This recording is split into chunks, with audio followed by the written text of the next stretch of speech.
4편의 말씀을 가지고 같이 말씀 보겠습니다. 예수 믿는데 왜 사람이 변하지 않을까? 많은 사람들은 사람은 변하지 않는다고 말합니다. 예수는 믿어도 그냥 자기 성질대로 믿는 거지 사람은 절대 변하지 않는다고 그렇게 말들을 합니다. 예수를 수십 년 믿어도 좀처럼 변하지 않는 사람들을 보면은 마음에 어떨 때는 막 좌절감이 들기도 합니다. 사람은 정말 변하지 않는 것일까요? 시편 오늘 기자는 4절 1절에 내 의의 하나님이여 하고 하나님의 이름을 부르면서 응답을 탄원하고 있습니다. 내 의의 하나님이여 내가 부를 때 응답하소서. 내가 그를 부를 때 여호와께서 들으시로다. 자, 응답을 탄원하면서 응답하는데 기도 응답을 탄원하는데 3절에 이렇게 말을 하고 있어요. 자, 3절에 어떻게 말하냐 하면은 여호와께서 자기를 위하여 경건한 자를 택하신 줄 너희가 알지어다. 내가 그를 부를 때 여호와께서 들으시리로다. 하나님은 경건한 자를 택하시는데 자신이 하나님 앞에 부르면은 하나님이 응답해 주신다는 거예요. 그러면 누가 경건한 자라는 거예요? 자기가 경건한 사람이라는 말인 것입니다. 아무리 훌륭해도 어떻게 자신이 그렇게 경건한 사람이라고 대놓고 말할 수가 있습니까? 누가 감히 자신이 경건하다고 자기가 의롭다고 그렇게 말을 할 수가 있단 말인가? 근데 그런 말을 6절에 사람들이 말하고 있습니다. 자, 사람들이 뭐라고 말하냐면 여러 사람의 말이 우리에게 선을 보일 자 누구뇨 하오니 여호와여 주의 얼굴을 들어 우리에게 비추소서. 여러 사람들이 많은 사람들이 야 사람이 의롭고 선하면 얼마나 의롭고 선하냐. 속마음을 들여다보면 다 더럽고 흠이 있지 선한 사람이 어디 있어? 의로운 사람이 어디 있어? 그렇게 사람들이 말들 한다는 거예요. 그러면서 하나님 앞에 뭐라 그래요? 하나님 사람들이 다 그렇게 말할 때 주의 얼굴을 들어 우리에게 비춰주십시오. 그런 사람 여기 있다. 그렇게 하나님 말씀해 달라는 거예요. 아니 어떻게 자신에 대해서 이렇게 표현할 수 있을까요? 여러분은 나는 예수 믿었으니까 나는 선하고 의롭고 경건하게 되었다고 그렇게 자신 있게 말할 수가 있어요? 하나님 우리에게 오늘 이 말씀으로 도전을 주시는 거예요. 이 말씀을 통해서 도전을 주는 것입니다. 너는 정말 예수 믿고 정의로워졌냐? 너는 정말 예수 믿고 선해졌냐? 너는 정말 거듭났냐? 너는 정말 예수 믿고 나서 변했느냐? 하나님이 지금 이 시편 말씀을 통해서 우리에게 되물으시는 거예요. 하나님의 이런 무릎에 우리는 어떤 대답을 해야 될까요? 하나님 정말 그렇습니다. 저는 예수 안에서 변했습니다. 이런 고백을 하나님은 듣기를 원하시는 것입니다. 여러분 때로는 전쟁이 일어나 나라가 망할 것 같은 그런 위기감이 느껴질 때도 있습니다. 그럴 때 하나님 앞에 다 나라를 위해서 기도하게 돼요. 나라가 막 그냥 침몰하는 배처럼 서서히 가라앉고 있는데 그것을 보면서 안타까워서 하나님 앞에 탁 간절하게 눈물로 기도하게 돼요. 그런데 기도하다 보면 하나님께서 어떤 마음을 주시는가? 전쟁을 두려워하지 말아라. 전쟁을 두려워할 것이 아니라 속히 죄를 하고 죄를 회개하고 돌이켜야 된다. 이렇게 말씀하십니다. 여러분 소돔과 고모라가 왜 멸망했어요? 죄 때문에 멸망했잖아요. 그런데 성경을 자세히 읽어보면 거기에 의인 10명이 없어서 망했어요. 그래서 하나님께서는 그 성에 의인 10명만 있어도 멸망시키지 않을 것이라고 말씀하셨어요. 오늘 우리도 마찬가지입니다.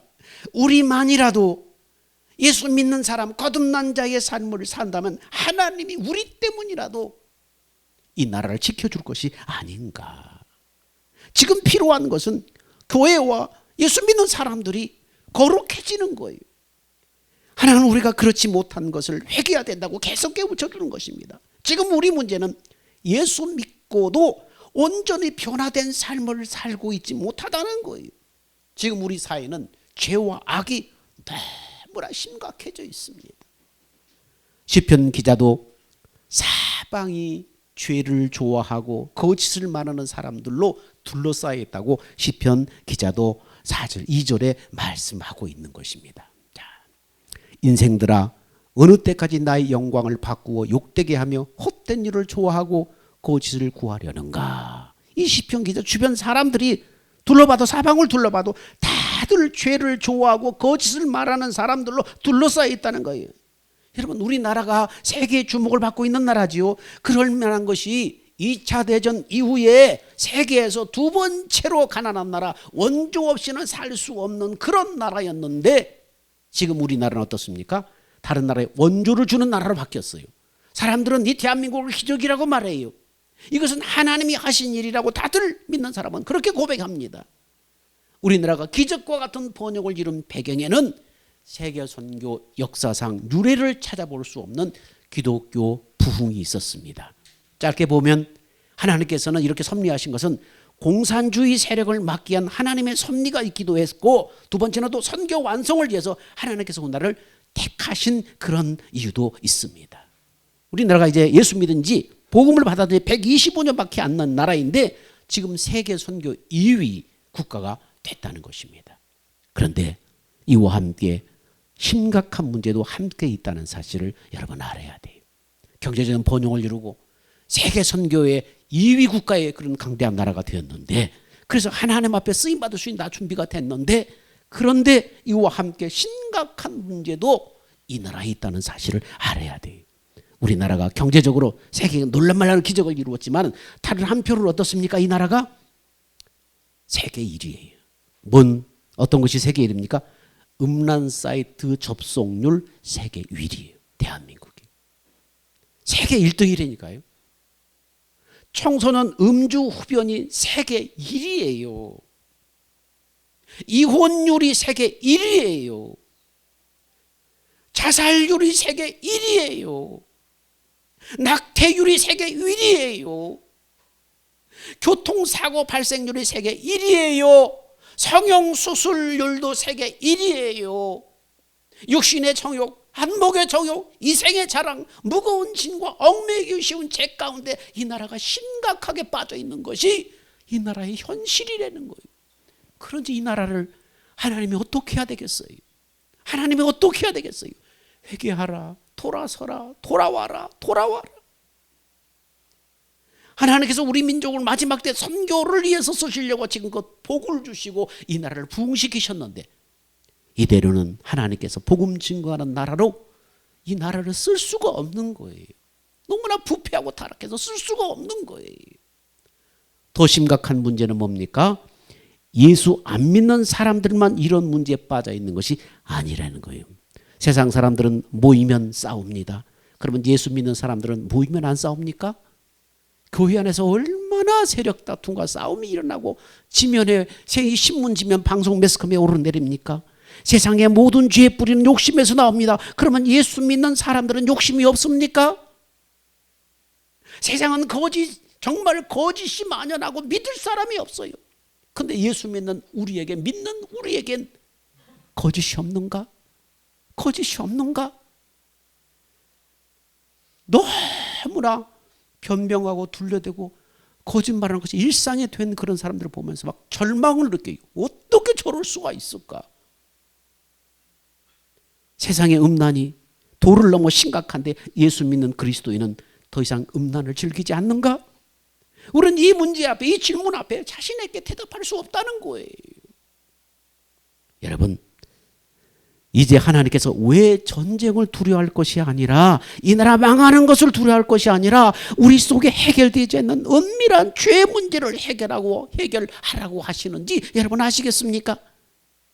이전까지 안일에 취하고 영적 긴장이 풀어져서 은근슬쩍 세상을 즐겼다면 이제는 끊을 것은 끊고 버릴 것은 버리고 다 청산하고 하나님 앞에 온전히 서야 나라가 살고 나도 삽니다. 우리의 가정이 살고 나라가 살고 우리가 사는 거예요. 이런 상황에 되었는데도 여전히 죄를 청산하지 못하고 있다면 하나님이 어떻게 하셔야 되겠어요? 하나님께 간단한 방법이 있어요. 하나님이 좀 더 강하게 역사하면 다 회개해요. 여러분 여러분 집 마당에, 여러분 아파트 마당에 여러분 폭탄이 떨어져 보세요. 사람들이 죽어나가고 가족들이 막 죽어나가 보세요. 양식을 구하려고 사람들이 울며 불며 이게 여러분 쫓아다니고 은밀한 죄 다 끊어져요. 전쟁이 아니라 의사가 암입니다 한마디만 해도요 세상 재미 유혹 다 여러분 끊어요. 눈물로 회개하고 죄짓던 삶에서 다 떠나요. 그런데 하나님은 결코 이런 극단적인 방법으로 우리를 다루기를 원치 않으시는 거예요. 우리에게 그런 비극이 없이도 삶을 근본적으로 변화시키는 복음의 능력이 있기 때문입니다. 우리가 믿는 복음은 겨우 죄만 씻어주는 것이 아니라 죄를 이기게 하는 능력도 여러분 복음 안에 있는 것이에요. 히브리서 12장 14절에는 그렇게 말합니다. 히브리서 시작. 모든 사람으로 더불어 화평함과 거룩함을 쫓으라. 이것이 없이는 아무도 주를 보지 못하리라. 거룩함을 따르라. 이것이 없이는 아무도 주를 보지 못한다. 또 너희 자녀들아 내가 이것을 너에게 쓰면 너희로 죄를 범치 않게 하려 함이라. 만일 누가 죄를 범하면 아버지 앞에서 우리에게 대언자가 있으니 곧 의로우신 예수 그리스도시라. 죄를 범하지 않게 하려고 내가 이걸로 쓴다. 자, 하나님께로서 난 자마다 범죄하지 아니하는 줄 우리가 아노라. 하나님께서 나신 자가 저를 지키심에 악한 자가 저를 만지지도 못하느니라. 여러분 이 말씀이 우리 현실과 맞지 않아도 조롱하거나 의심해서 안 돼요. 하나님의 말씀은 거짓이 없어요. 성경은 분명히 선포하는 것입니다. 자, 우리가 알거니와 우리 옛사람이 예수 함께 십자가에 못 박힌 것은 죄의 밈이 멸하여 다시는 우리가 죄에게 종로로 타지 아니하려 함이라. 여러분 우리 옛사람이 예수 함께 십자가에 못 박혀 죽었다는 거예요. 왜 죽었느냐? 다시는 죄의 종로로 타지 않게 하려고 예수님이 십자가에 죽으셨다는 거예요. 갈라디아서 2장 20절은 뭐라고 말합니까? 내가 그리스도와 함께 십자가에 못 박혔나니 내가 산 것 아니요 내 안에 그리스도께서 사신 것이다. 이렇게 말씀합니다. 이 복음을 믿는 데 삶이 변하지 않는 것이 이상한 일 아닙니까? 이제 내가 사는 것 아니고 내 안에 나의 생명 되신 예수님이 사시는 것입니다. 여러분 이제 내가 사는 것은 내 안에 예수를 믿음으로 사는 거예요. 다시 말하면 예수님으로 말미암아 사는데 죄를 어떻게 치는가? 어떻게 선한 사람이 되는 것이 당연한 일 아니겠는가? 나는 죽었고 내 안에 예수님이 나의 생명으로 내 안에 들어와서 나를 사시는데 그분이 사시는데 어떻게 내가 여러분 죄를 지을 수 있는가? 어떻게 선한 삶을 살지 않을 수가 있는가? 지금 그 말인 거예요. 내 몸을 성전 삼아 오신 예수님이 나를 죄 짓는 자에서 지켜주신다는 것입니다. 그러면 예수님께서 나를 지키시고 죄짓지 않도록 만드시고 죄가 만지지도 못하게 악한 자가 만지지도 못하게 지금 말씀하신다는데 그러면 예수님께서 왜 나는 죄에서 지켜주지 않느냐고 이렇게 질문할 분이 있습니다. 나도 예수 믿고 예수님이 내 안에 구하심을 믿는데 예수님은 왜 나를 죄에서 지켜주지 않는가요? 예수님께서 우리를 지켜주지 않으시는 것이 아니라 우리를 지켜주지 못하시는 거예요. 왜요? 예수님이 자기 안에 거하심을 믿지 않기 때문이에요. 예수님이 지켜주시는 은혜를 누리려면 반드시 자기 안에 거하시는 예수님을 믿음으로 바라봐야 돼요. 예수님이 자신과 함께 계신다는 것을 언제나 잊으면 안 돼요. 지식으로 알고 있는데 믿지 않는 거예요. 예수님이 내 안에 살아계시고 함께 하신다는 사실을 믿지 않는 거예요. 믿음의 주요 온전케 하시는 예수를 바라보라고 했는데 안 바라보는 거예요.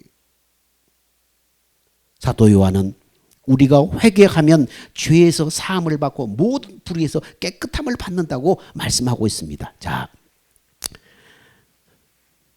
만일 우리가 죄를 자백하면 저는 미쁘시고 의로우사 우리 죄를 사하시며 모든 불의에서 우리를 깨끗하게 한다. 우리가 회개하면 이처럼 지은 죄에서 깨끗함을 받게 되는데 왜 많은 성도들이 마음이나 말이나 행동으로 지은 죄를 회개하지 않은 채 하루가 가고 이틀이 가고 일주일이 가고 몇 달이 가고 몇 년씩 갑니까? 왜요? 회개하면 예수님 우리 죄를 사하고 불의에서 깨끗게 하신다고 말씀하는데 왜 많은 성도들이 말과 행위와 삶으로 지은 죄를 회개하지 않고 그냥 묵살하고 살까요? 왜요?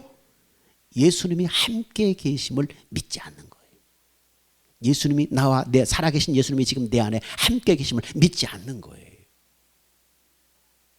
여러분, 어떤 사람과 같이 내가 지낸다고 생각해 봅시다. 내가 그에게 뭔가를 잘못했다면 어떻게 돼요? 함께 사는데 내가 그 사람에게 어떤 실수를 하거나 잘못하면 우리는 어떻게 즉시 죄송합니다. 제가 실수했네요. 금방 여러분 사과하잖아요. 금방 잘못했다 미안해한다 용서해달라 하지 않겠어요? 왜 그럽니까? 그 사람이 의식되기 때문에, 그 사람이 지금 나와 함께 살고 있다는 것이 의식되기 때문에. 그러므로 예수님과 함께 있음을 믿는 사람은 잘못하면 즉시 예수님 앞에 고백하게 되는 것이 당연하다는 것입니다. 그런데 회개 없이 내가 살고 있다면은 그것은 예수님이 나와 함께 계심을 믿지 않고 있다는 증거예요. 다른 사람만 내가 옆에 있어도 그 사람을 의식하고 그 사람한테 잘못하면 사과를 하는데, 살아계신 예수님이 지금 나와 함께 사신다는데 죄를 지어도 회개하지 않아요. 말과 행위와 생각으로 실수하고 범죄도 여러분 회개하지 않아요. 왜요? 내 안에 살아계신 예수님을 의식하지 않는 거예요. 아니, 믿지 않는 거예요. 사람만 옆에 있어도 그 사람을 의식하는데, 예수님이 살아계신 예수님이 지금 믿는 사람 안에 들어와 계신다는데 그걸 의식하지 않는 거예요. 아니, 믿지 않는 거예요. 아침에 눈을 뜰 때부터 잘 뜰 때까지 항상 함께 계시는 예수님을 의식하고 살면 하루에도 수없이 우리는 주님 앞에 회개하는 시간을 갖게 될 거예요. 주님, 제가 또 잠시 나쁜 마음을 품었네요. 잘못했습니다. 주님, 제가 오늘 말을 심하게 했네요. 말을 절제하겠습니다. 주님, 잘못했습니다. 주님, 제가 왜 이런 나쁜 감정을 여러분 품었는지 모르겠네요. 주님, 죄송합니다. 주님, 오늘 또 말씀을 보지 않고 하루를 시작했네요. 주님, 죄송합니다. 잘못했습니다. 주님, 제가 기도하는 시간을 충분히 갖지 못하고 세상 염려에 빠졌네요. 주님, 잘못했습니다. 하루 종일 우리 주님께 죄송한 것이 너무나 많을 거예요. 예수를 모시고 살면 누구나 다 그렇게 되는 거예요. 그게 정상이에요. 인도 선교사 프랭크 누박은 생애 가장 힘들고 고독한 순간에 하나님이 정말 나와 함께 하시는가? 이것에 대해서 치열하게 고민하다가 한 가지를 훈련을 합니다. 그래서 분이 쓴 책이 프랭크 루박의 편지라는 그런 책인데, 거기 책에 보면 그렇습니다. 어떤 훈련을 하는가? 정말 하나님이 나와 함께 하시는가? 정말 주님이 살아계신 주님이 정말 우리와 함께 하신다는데, 내주하신다는데 정말 함께 하시는가? 이게 정말 이게 감이 안 오는 거예요. 믿어지지 않는 거예요. 삶이 너무나 힘들고 정말 선교하는 그런 사역 가운데 너무나 힘들고 고독한 순간에 이 고민에 빠져서 한 가지 훈련을 시작합니다.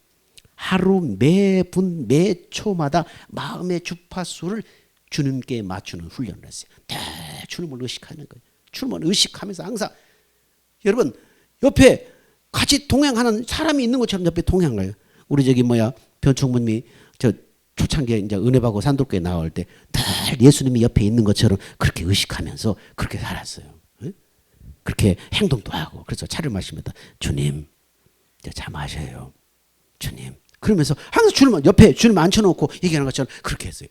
주님을 늘 그렇게 의식하는 거예요. 매분 매초마다 항상 주파수를 주님한테 맞추고 옆에 주님이 있는 것처럼 그렇게 늘 그렇게 하는 훈련을 했어요. 그리고 두 번째는 자신의 생각을 내려놓고 모든 순간마다 어떤 결정의 순간마다 늘 하나님 앞에 질문하는 거예요. 주님, 제가 무엇을 하면 될까요? 주님, 이럴 때는 어떻게 할까요? 끊임없이 주님 앞에 계속 질문하는 거예요. 그리고 그 결과 그렇게 살아보는 거예요. 그랬더니 영혼 깊은 곳에서 밀려 올라오는 말할 수 없는 평안과 기쁨을 맛보면서 뭐라고 고백했는가 일기장에, 내 모든 숨결을 하나님 앞에 맞추고 나니 평안이 넘치고 삶의 모든 순간이 기적이 되었다. 그렇게 자기 체험을 갖다 써놨어요. 그렇게 살아보고 그거 살아본 거를 일기로 계속 기록을 한 거예요. 그게 프랭크 루박의 편지라는 책으로 이게 출판이 된 거예요. 주님이 정말 살아계시는구나. 주님이 정말 내 안에 살아계시고 나와 함께 하시는구나. 내가 주님 앞에 내 생각을 맡기고 주님의 뜻을 늘 묻고 주님을 의식하면 됐더니 놀라운 기적들이 나는 거예요. 삶이 너무나 변하는 거예요. 이걸 책으로 내놨어요. 여러분, 우리도 이렇게 연습하면 돼요. 하루 종일 주님을 의식하면서 바라보고 물어보고 살아보고 그것을 기록해보는 거예요. 아침에 눈 뜰 때 주님을 부르고 무슨 일을 하든지 주님을 의식하며 끊임없이 물어보는 거예요. 그렇게 1년만 살아보면 주님이 나와 함께 계심이 믿어지고 엄청난 삶의 변화가 반드시 일어납니다. 성령의 체험, 강력한 회개, 극단적인 결단, 그런 것도 중요해요. 그것도 삶의 변화에 엄청난 삶의 변화를 가져와요. 근데 얼마 가지 않아서 다시 이전의 모습으로 돌아가 버려요. 그러면 계속해서 더 뜨거운 자극적이고 강력한 체험을 계속해서 추구하게 돼요. 그래서 계속 쫓아다니는 거예요. 그런 데만. 변화의 핵심은 그런 게 아니에요. 사람이 변하는 변화의 핵심은 예수님이 나와 함께 계신다는 사실을 진짜 믿고 늘 주님을 바라보는 연습을 하는 거예요. 그러면 주님이 살아계심을 여러분이 진짜로 느끼게 되는 거예요. 인격적인 주님, 실제로 살아계시는 주님, 그 주님을 인격적으로 내가 경험하게 되는 것입니다. 예수님께서 우리를 죄에서 지켜주지 못하시는 것은 또 바른 회개를 하지 않기 때문입니다. 많은 성도들이 회개를 하는데 어떻게 해요? 주님한테 매맞을까 봐 회개하는 거예요. 징계받을까 봐 회개하는 거예요. 하나님의 징계 앞에 회개하지 않을 사람이 누가 있어요? 당장 당신 암입니다. 한 달밖에 못 삽니다. 그러면 회개하지 않을 사람이 어디 있어요? 울며 불며 다 도설하고 회개하지요. 근데 어떻게 해요? 암 나서 보세요. 옛날로 또 돌아가요. 징계가 무서워서 하는 회개는 한계가 있어요. 징계가 사라지면 옛날로 돌아가 버려요. 그것은 결코 우리를 근본적으로 변화시키지 못해요. 어떤 목사님이 아들이 자꾸 거짓말하니까 거짓말로 고쳐보려고 매를 들었대요. 그리고 또다시 거짓말하면 그때부터는 갑절로 맞는다 위협을 했어요. 한 대 맞았던 매가 2대가 되고 2대가 4대가 되고 8대가 되고 거짓말이 고쳐지지 않아서 어느 날 100대를 때리게 되었는데 목사님의 매를 때리다 그만 꼬꾸라지고 말았어요. 하나님 어떻게 해야 됩니까? 그저 하나님께서 마음에 이렇게 물으시더라는 거예요. 네가 네 아들에게 하듯이 내가 너에게 했다면 너는 견딜 수 있었겠느냐? 네가 네 아들한테 했듯이 내가 너한테 했다면 넌 견딜 수 있었겠느냐? 여러분, 매가 두려워서 회개한다면 그건 진정한 회개가 아니에요. 죄를 바라보면서 하는 회개는 우리를 죄에서 건져주지 못해요. 예수를 바라보면서 하는 회개만이 우리를 죄에서 건져주는 거예요. 올바른 회개는 예수를 바라보면서 하는 회개예요. 믿음의 주여 온전케 하시는 예수를 바라봐라. 그 예수님이 네 마음을 성전 삼고 네 안에 실제로 살아계시다. 예수를 바라보라는 거예요. 요한일서에 보면 예수님과 친밀한 사귐에 대해서 말씀하고 있습니다. 죄는 예수님과의 관계를 단절시킨대요. 마귀는 온갖 방법으로 우리를 죄짓게 만들어서 예수님과 친밀한 관계의 경험을 하지 못하게 합니다. 하나님께서 우리가 육신이기 때문에 죄를 지었을 때 즉시 건져주시는 방법을 주셨는데 그게 뭡니까? 회개입니다. 우리가 죄를 지어도 즉시 회개하면 죄 씻음 받고 예수님과 관계가 즉시 회복이 되는 것입니다. 그리고 예수를 계속 바라보는 눈이 뜨이고 나면 다음부터는 죄를 지을 수가 없어요. 예수님을 계속 바라보고 주님이 늘 함께 계신 거지 진짜 믿어지고 나면 마음이나 생각으로도 죄를 지을 수가 없어요. 예수님이 바라보고 죄 지을 수 있는 사람은 없어요. 우리가 죄를 지었다면 우리가 주님을 바라보지 못하고 있기 때문이에요. 회개는 우리가 계속 주님을 바라보게 만드는 거예요. 주님을 의식하게 만들고 주님을 바라보게 만들고 주님을 여러분 신뢰하게 만드는 거예요. 여러분, 우리 곁에 누군가 나와 함께 산다고 생각해 보세요. 함께 기숙사에서라도 함께 여러분 동거한다고 생각해 보세요. 내 마음대로 할 수 있는 것이 많이 줄어들잖아요. 통제와 여러분 함께 산다는 것은 통제와 고통을 의미하잖아요. 혼자 살 때 자기 마음대로 자유가 있었어요. 나 혼자 산다의 프로그램처럼 마음대로 살 수 있어요. 근데 배우자를 만나 결혼하면 어떻게 해요? 자기 하고 싶은 거 다 통제가 돼요. 절제가 돼요. 마음대로 못 사는 거예요. 처음에는 내가 즐기던 세상 재미를 주님 때문에 하지 못함으로 처음엔 답답하고 힘들게 느껴질 수가 있어요. 아, 주님이 살아계시는구나, 주님이 함께 하시는구나, 이 사실을 믿어주고 계속 주님을 바라보면 저는 마음대로 했었는데 세상 재미도 막 즐겼는데 이제 주님이 계시니까 주님을 의식해야 되니까 답답해요. 뭔가 얽매이는 것 같아. 힘들게 느껴질 수 있어요. 근데 주님과 동행하는 진짜 기쁨을 맛보고 나면 패러다임이 완전히 바뀌게 되는 것입니다. 평생 여러분 인공 조미료만 중독되어서 그런 살던 사람들, 그거 먹어야 진짜 뭔가 시원하고 맛있는 것 같아, 맛이 느껴져, 거기에 중독된 사람들은. 근데 건강식으로 다 바꾸면 어떻게 해요? 처음에는 싱겁고 맛이 없어서 맛이 느껴지잖아. 정말 천연 건강식에, 근데 천연 건강식의 깊은 맛을 계속 이게 먹고 조미료를 끊고 계속 먹다 보면 어떻게 해요? 진짜 천연의 본연의 건강의 맛을 알고 나면 몸이 살아나요. 나중에는 인공조미료 맛만 봐도 역해서 그런 불량식품을 여러분 입에 대려고도 하지 않는 것입니다. 예수님과 동행하는 기쁨도 그와 같은 거예요. 예수님을 의식하고 예수님이 나와 함께 계신다는 사실을 의식하면, 늘 주님을 의식하고 주님께 묻고 자꾸 살다 보면 어떻게 해요? 너무나 처음에 힘들고 답답해 보이죠. 근데 진짜 주님이 나와 함께 계신다는 사실이 여러분 그 기쁨을 알게 되면은 내 마음대로 하고 싶은 대로 살았던 것들이 역해져요. 그런 게 재미가 없어져요.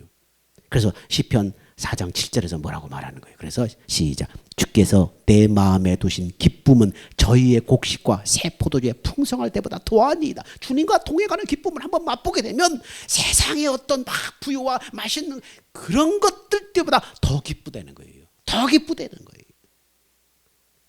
이 기쁨을 맛본 사람은 세상의 유익과 재미로 사는 그런 재미를 사도 바울은 뭐라고 말했어요? 배설물처럼 내가 다 버렸다고 그러잖아요. 세상의 기쁨, 세상의 자랑, 사도 바울은 배설물처럼 내가 다 버렸노라 그렇게 말했죠. 세상의 기쁨을 찾으려고 방황했던 이유는 뭡니까? 예수님과 동행하는 기쁨을 몰랐기 때문에 자꾸 세상의 기쁨을 찾았던 거예요. 늘 담배 피우던 사람이 담배 피우지 않으려고 할 때 괴롭고 불안하고 고통스럽지요. 왜냐하면 담배 피우는 것이 몸에 쩔어있기 때문인데, 근데 담배를 끊어야 돼요. 지금 당장 괴롭지만 시간이 지나면 너무나 좋아지는 거예요. 처음에는 억지 같아도 버려야 되는 거예요. 여러분, 하나님의 말씀을 심각하게 받아들여야 돼요. 매번 후회하고 다시 결심하면서도 또다시 옛날로 돌아가는 삶을 여러분 언제까지 반복하려고 그래요? 정리할 것은 정리하고 끊을 것은 지금 끊어내지 못한다면 이 비참한 모습 이대로 심판의 날까지 주님 앞에 그대로 가는 거예요. 언젠가 변하겠지? 아니요, 없어요. 그런 건 없어요. 내가 변하지 않으면 이 모습 이대로 주님 앞에 그냥 서는 거예요. 그러나 낙심하지 말 것은 우리에게 삶을 송두리째 바꿀 복음의 능력이 우리 안에 있어요. 십자가에서 내 옛사람을 죽이시고 내 안에 찾아오신 예수를 바라봐라. 주님을 바라보는 눈이 항상 열려 있으면 사람은 반드시 변하게 됩니다. 죄도 역겨워서 끊게 됩니다. 그동안 하나님께서 경고하시고 책망하셨음에도 성령을 근심케 했던 문제가 뭡니까? 다 성령을 근심케 하고 성령을 슬프게 했던 그런 부분들이 다 있어요.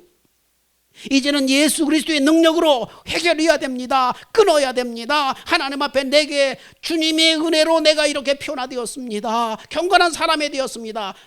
담대하게 하나님 앞에 그날 고백할 수 있는 여러분들이 다 되시기를 주의 이름으로 축원합니다. 같이 한번 기도하겠습니다. 의롭고 거룩하신 하나님 아버지, 오늘 말씀을 통해서 우리 신앙의 실상을 직면하게 하시니 감사합니다. 오랫동안 예수를 믿으면서도 여전히 이의 습관과 고집을 버리지 못한 것을 회개합니다. 내 옛사람은 예수와 함께 이미 십자가에 죽었음을 선포합니다.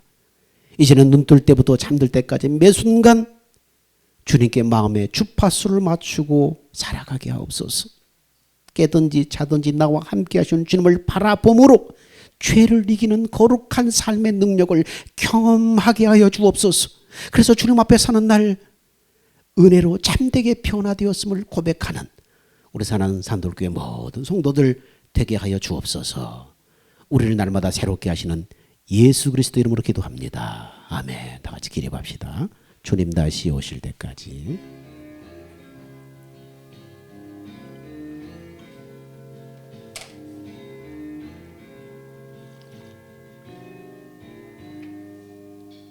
주님 다시 오실 때까지 나는 이 길을 가리라. 좁은 문 좁은 길 나의 십자가 지고 나의 가는 이 길 끝에서 나는 주님을 보리라. 영광의 내 주님 나를 맞아주시리. 주님 다시 오실 때까지 나는 일어나 달려가리라. 주의 영광 온 땅 덮을 때 나는 일어나 노래하래. 내 사모하는 주님이 온 세상 구주시라. 내 사모하는 주님이 영광의 왕이시라.